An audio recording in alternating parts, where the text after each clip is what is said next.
नमस्ते विद्यार्थी मित्रांनो, महाराष्ट्र पोलीस भरती 2024ची आता नुकतीच पार पडलेली आहे आणि त्या पोलीस भरतीमध्ये महिला उमेदवारच उपलब्ध झाले नाहीत काही जिल्ह्यांमध्ये। ही विशेष बाब आहे।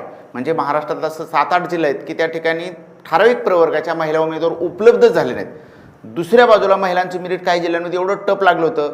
महाराष्ट्रातलं असं काही जिल्हे आहेत की जिथं 150 पैकी 130 पेक्षा जास्त मेरिट महिलांचं लागलं होतं। म्हणजे बीडसारखा जिल्हा असेल त्या बीडमध्ये ओपन महिलांचं मेरिट 138 वर गेलं होतं। जळगावसारखा जिल्हा असेल तिथं ओपन महिलांचं मेरिट 132 वर गेलं होतं। पण त्याच वेळेस महाराष्ट्रातलं असं काही जिल्हा येतं, उदाहरणार्थ अमरावती शहर EWSच्या 2 जागा होत्या, त्या ठिकाणी महिला उमेदवारच आले नाहीत। अहिल्यानगर EWSची 1 जागा होती, त्या ठिकाणी महिला उमेदवारच आले नाही। छत्रपती संभाजीनगर ग्रामीण SBCची 1 जागा होती आणि त्या ठिकाणी महिला उमेदवार उपलब्ध झाले नाहीत। नवी मुंबईसारखा जिल्हा असेल की नवी मुंबईला NTB या प्रवर्गाला महिला उमेदवारासाठी 1 जागा होती, तिथं एकही महिला उमेदवार फॉर्म भरला नाही। परभणीसारखा जिल्हा असेल किंवा पुणे रेल्वेसारखा जिल्हा असेल, परभणीला EWSच्या 3 जागा होत्या, महिला उमेदवार आले नाहीत। परभणी प्रमाणेच पुणे रेल्वेला महिला उमेदवाराच्या 3 जागा होत्या, एकही महिला उमेदवार आले नाही। म्हणजे असं जिल्हा आहेत की जिथं महिला उमेदवार फॉर्म जर भरला असता तर त्या पोलीस झाल्या असत्या।